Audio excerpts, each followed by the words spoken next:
Thank you for listening to Tales from Witchaven.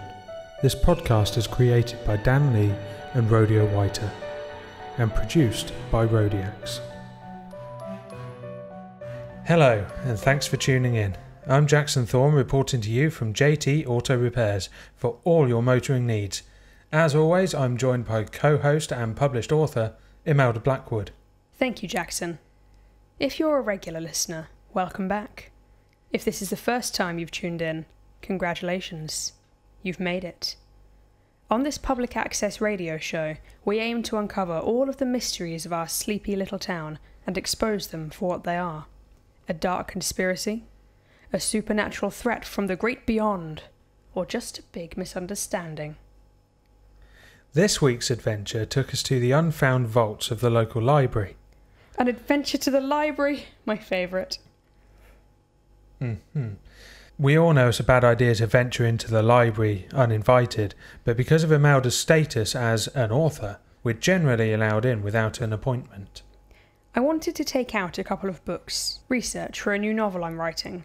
Of course, they still didn't have any of my books in there. I've asked them time and time again to at least get one of them in, but no one seems to be interested.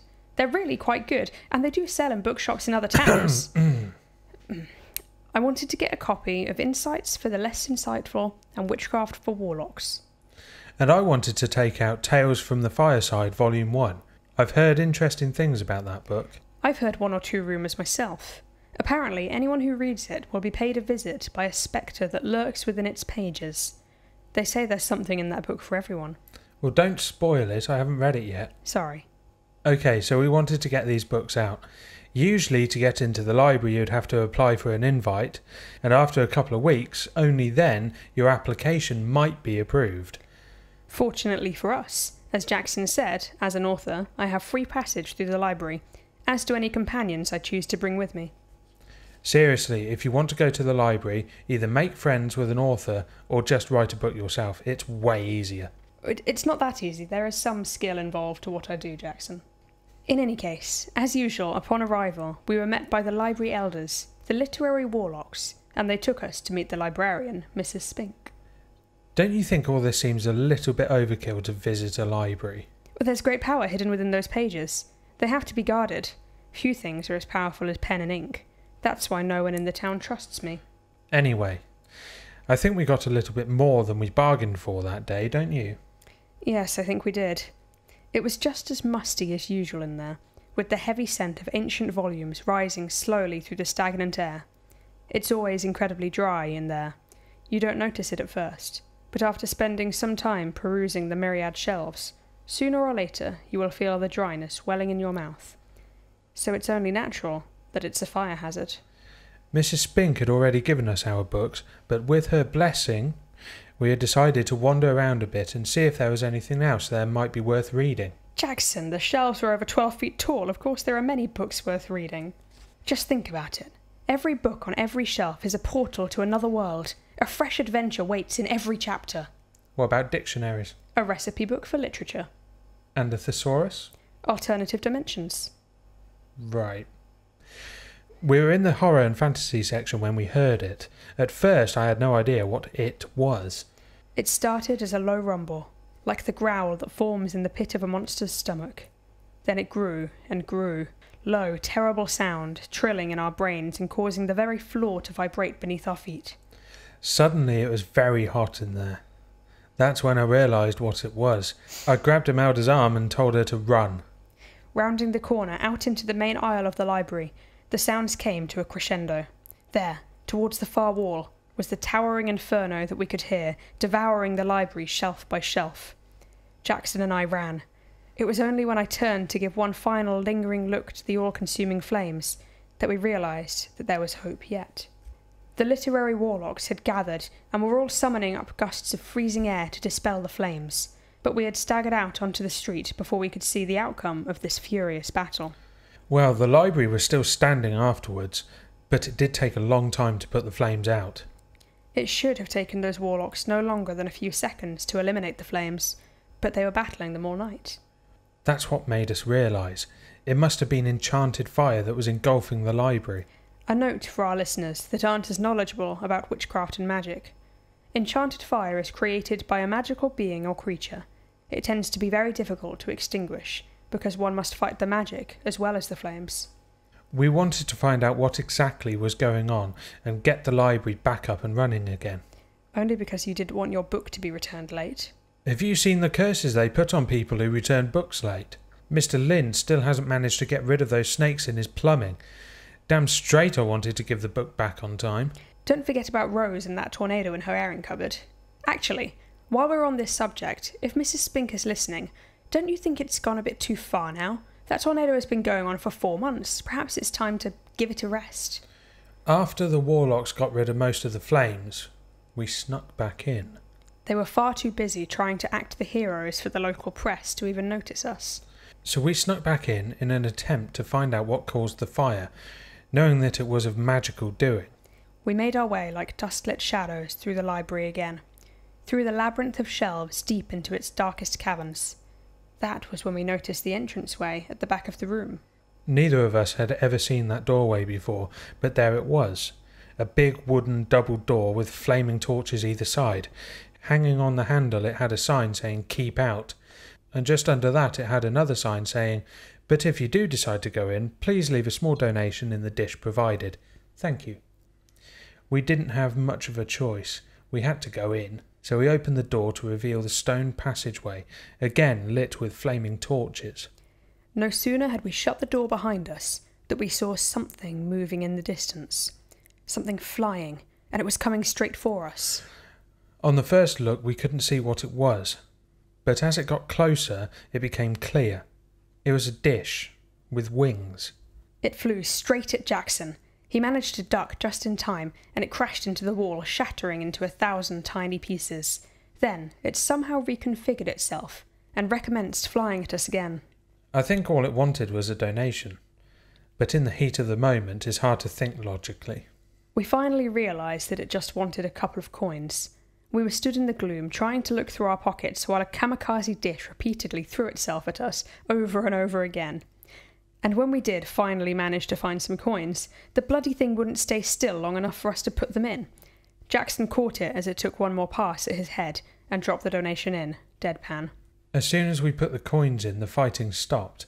It tucked its wings underneath itself, and it was just a normal dish. We left it on the floor next to the door and started walking down the passageway. We seem to find ourselves walking down dark passageways a little more often than is normal, don't you think? Maybe. This particular passageway had a very old smell, similar to that of the library itself, but with a deeper, mustier edge, as if the time-worn pages of ancient books had curled and crumbled, sighing into the ether and remaining listlessly on that achingly dry air. The passageways were labyrinthine, with ancient flagstones paving our way deeper into the gloom. The ceilings were curved, so the corridors themselves were like elongated archways, and at the point where the walls started to bow in, at regular intervals, were wrought iron flourishes spanning the narrow ceiling from wall to wall, each adorned with the shapes of open books. Occasionally we passed more of those heavy wooden double doors, and we reserved no doubt that countless wonders lay behind them. However, we were not here to discover all of the library's secrets. Only a fool would try. No, we were here to discover the cause of those enchanted flames that ravaged the love at which I labour every day. Literature. Walking deeper into the library vaults, we could hear something in the distance. At first I thought it was the sound of fire again, but it wasn't constant like yesterday. I wondered if it held some clue as to what might have caused the library to burn. Of course, it wasn't too long before we reached the door that the sounds were coming from. We recognised it instantly, for instead of standing deftly like the other doors that comprised the vaults, this one hung tragically from its hinges. It was shipwrecked, and the wood was not like that of the other doors. Instead, it was charred and black, as if abused by flames and left for dead. It wasn't hard opening those doors. A light push and they practically crumbled in front of us. The sight that lay before us was astounding. A glimmering mountain of gold and gems, trinkets and treasures, diamonds, goblets, sceptres, all manner of shining finery. And sleeping on top of that... Yes, draped luxuriously atop the mound of treasure, a serpent of the most brilliant red. Guarding his hoard was the dragon. Fortunately, he was sleeping. We thought it best not to disturb him, but it was now obvious what had caused the fire in the library, and it certainly matched the description of enchanted fire. Without hanging around too long, we swiftly made our way back to the main room of the library and out to the front doors. We wanted to talk to Mrs. Spink. We had all sorts of questions for her. Where the hell did it come from, for one thing?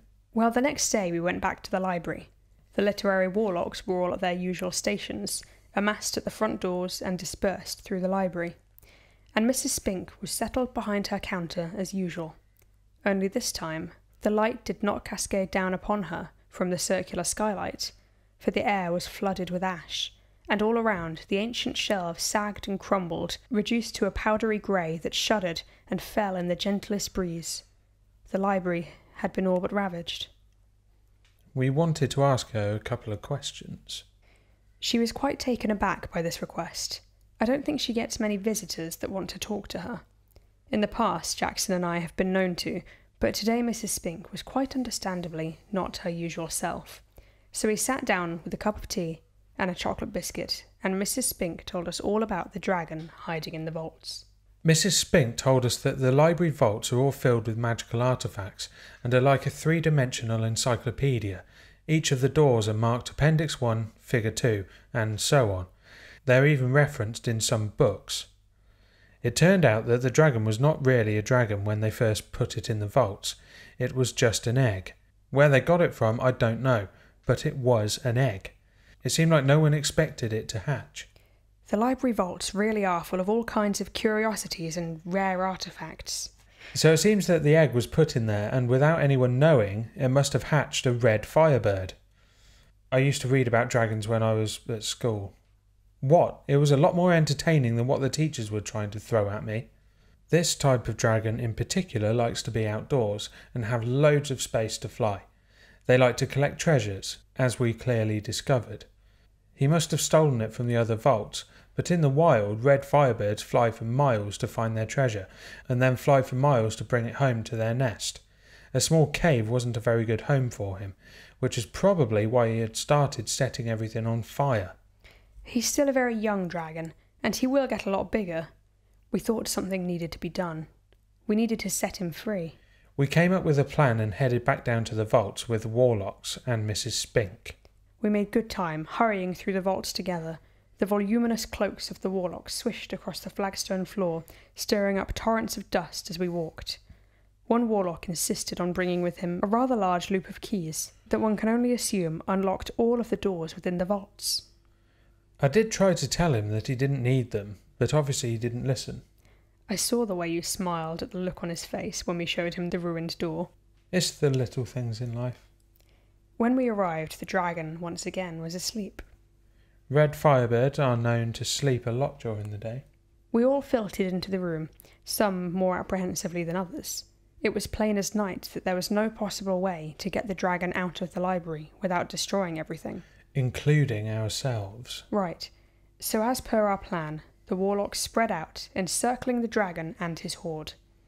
When they were of equidistance apart, each of them looked skyward and began concentrating their magic energy towards the ceiling.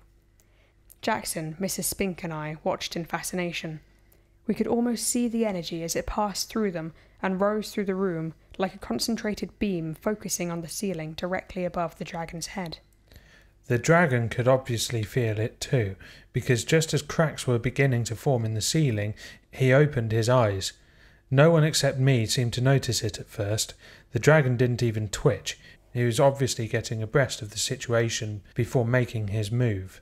Then suddenly the ceiling gave a loud cracking sound, and we could see that it had split down the middle, and any second now it would fall. That noise was all it took to make the dragon move. Cracking his tail like a whip, the magnificent beast rose up onto his hind legs and gave a wall-shaking, ground-splitting roar. Ceiling-splitting might be more specific. Flames leapt from his forked tongue, almost as brilliant as the glistening scarlet of his scales. Half of the warlocks had to duck for cover as the flames erupted where they had been standing moments ago. Of course, with their focus broken, the magic was not as strong at all. The dragon was seriously scared, Anyone could see that, trapped in that tiny space with all of those people standing all around. He was terrified. So was Mrs. Spink. She ran shrieking out into the hall along with one or two of the library elders. The remaining warlocks spread out and continued to try to focus on the ceiling. I could actually see the sweat beading on their brows, and not just because of the heat. They were gritting their teeth, straining to push enough magic out to take out the roof. I could see that the dragon was preparing to burn again, the way he kept cocking his neck backwards and forwards, the same way that a human might when hacking back a globule of spit. Lovely. Sorry. Thankfully, he was still so young. If he were older, it wouldn't have taken him that long to recharge his flame. But we had to do something to calm him down, or the plan would never work. I didn't know what to do. I was looking around trying to find something that would help. That's when Imelda surprised all of us. I think I surprised myself a little bit too.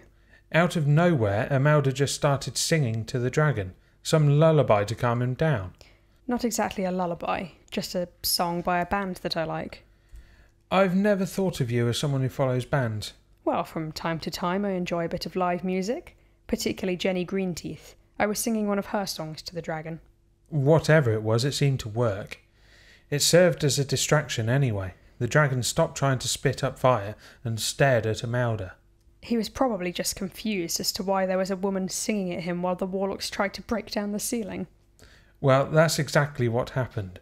The dragon stopped long enough for the warlocks to finish their work. All of a sudden, light flooded into the vault. Chunks of rubble flew into the air and cascaded down upon the library roof in a flurry of tiny pebbles. Several tumbled through the hole in the ceiling and bounced off of the dragon's scales, but he didn't seem fazed. No, he didn't. All of the warlocks backed away, and the dragon screeched and took off into the air. We all crowded in and looked up through the new skylight, and we could see him spiralling up into the clouds above the library. After that, the library returned much to normal. The warlocks were able to restore all of the books that had been burned, along with the shelves and the door to the dragon's vault. I think they even put up a magic ceiling that lets the dragon in and out, but no rain or snow or anything. Ingenious. Of course, having grown up in the vault, the dragon knows it as his home, and returns there at regular intervals. But now he is able to fly free, the way nature intended him to. So that's it. Another of Witch Haven's mysteries solved, all in a day's work. I think you're starting to get quite cocky.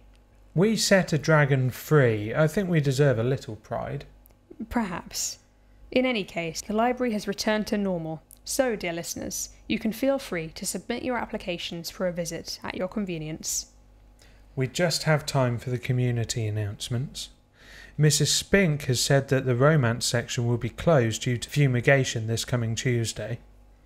Dr. Kilmore would like to assure everyone that the apparent lightning coming from his shed is perfectly normal for the weather we've been having. And Arthur McGregor would like to say a personal thank you to us on behalf of the Friends of the Library, and the next book club will be a sci-fi special, so please bring your own cakes. Thank you, dear listeners, for tuning in. As always, we are coming up to the witching hour, so we wish you a good night and safe travels. And heed this advice. Perhaps it would be prudent to hide your treasures under lock and key. Thank you for listening to Tales from Witch Haven.